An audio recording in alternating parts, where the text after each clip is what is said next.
अस्सलाम वालेकुम रहमतुल्लाह। मोड़ी कपास यानी कि दूसरे साल एक ही फसल को चलाना।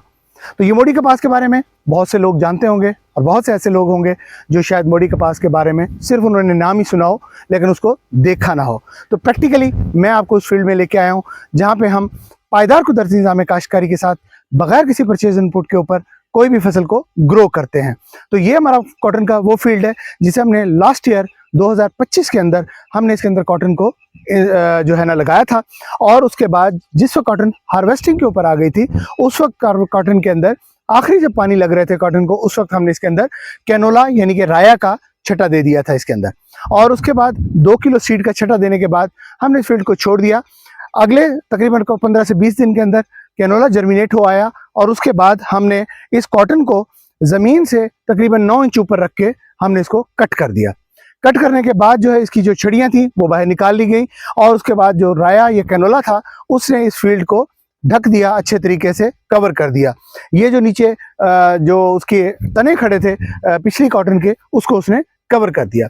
जिस वक्त हमने ये इस फील्ड के ऊपर एक्सपेरिमेंट किया तो अहले इलाका उस वक्त हमारा मजाक उड़ाते थे और उनका ख्याल ये था कि ये पॉसिबल ही नहीं है कि कॉटन को अगले साल कंटिन्यू किया जा सके। लेकिन बहुत सारी ऐसी होती हैं पॉसिबिलिटीज़ जो हमारे नज़र से ओझल होती हैं, अक्ल उसको तस्लीम नहीं कर रही होती, लेकिन नेचर कहती है कि ऐसा मुमकिन है।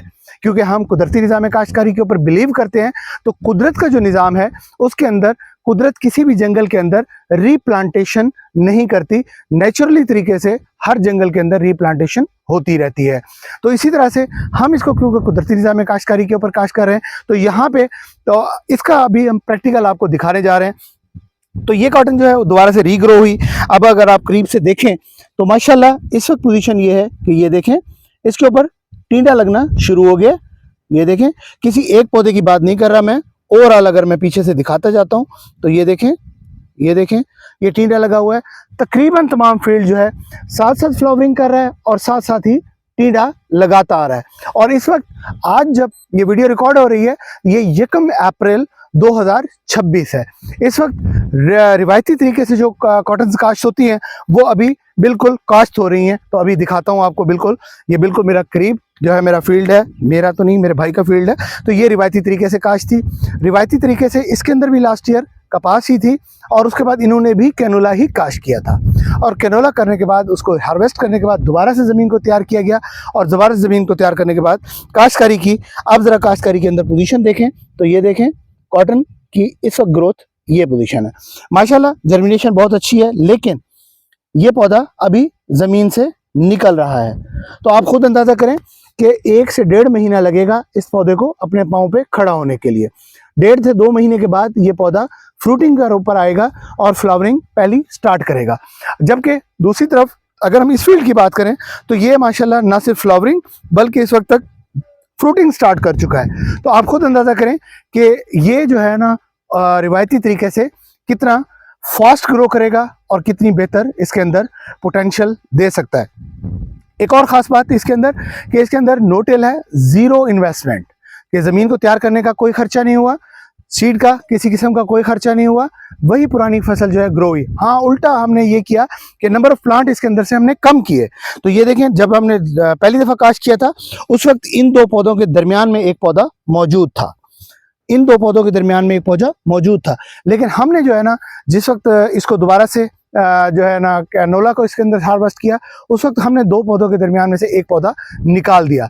और उसकी वजह ये थी क्योंकि ये जो अपना कॉटन है, क्योंकि इसका रूट स्ट्रक्चर जो है ना बहुत स्ट्रांग है, तो इसलिए इधर से करीब से दिखाएं तो इसने बहुत ज़्यादा शाखें निकालनी है। तो ये देखें अब ये एक था पहले टिल और उसके बाद अब ये कितनी शाखें निकाल रहा है। अगर मैं सिर्फ इसकी शाखें काउंट करूं नीचे से तो ये देखें 1 2 3 4 5 6 7 से 8 शाखें ये इस वक्त तक निकाल चुका है और हर शाख के ऊपर फ्लावरिंग इसने लेना शुरू कर दी है।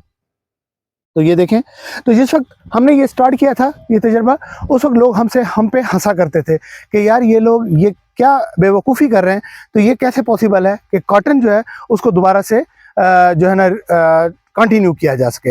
हाँ, शुगर केन कंटिन्यू होता है, बाकी कुछ क्रॉप्स हैं वो मोड़ी चलती हैं, लेकिन कॉटन के बारे में आम कॉन्सेप्ट बिल्कुल नहीं है कि इसको भी मोड़ी चलाया जा सकता है, यानी कि इसको दूसरे साल कंटिन्यू किया जा सकता है। इस वक्त प्रैक्टिकली मौजूद है। अब अहले इलाका, ये बिल्कुल रोड के ऊपर मेरा रकबा है, अहले इलाका आते हैं, देखते हैं, जो नहीं मानते थे अब मानने के ऊपर मजबूर हो गए हैं, क्योंकि प्रैक्टिकल जो है वो किसी भी इंसान को मजबूर कर देता है कि वो उसको माने। तो अल्हम्दुलिल्लाह इस वक्त तक पोजीशन बहुत ज़बरदस्त जा रही है। अल्लाह ताला खैर करे, आगे हम इसके बारे में आपको गाहे बगाहे अपडेट करते रहेंगे। हमारे साथ रहिएगा। बहुत शुक्रिया। मियां इरफान, डिस्ट्रिक्ट राजन।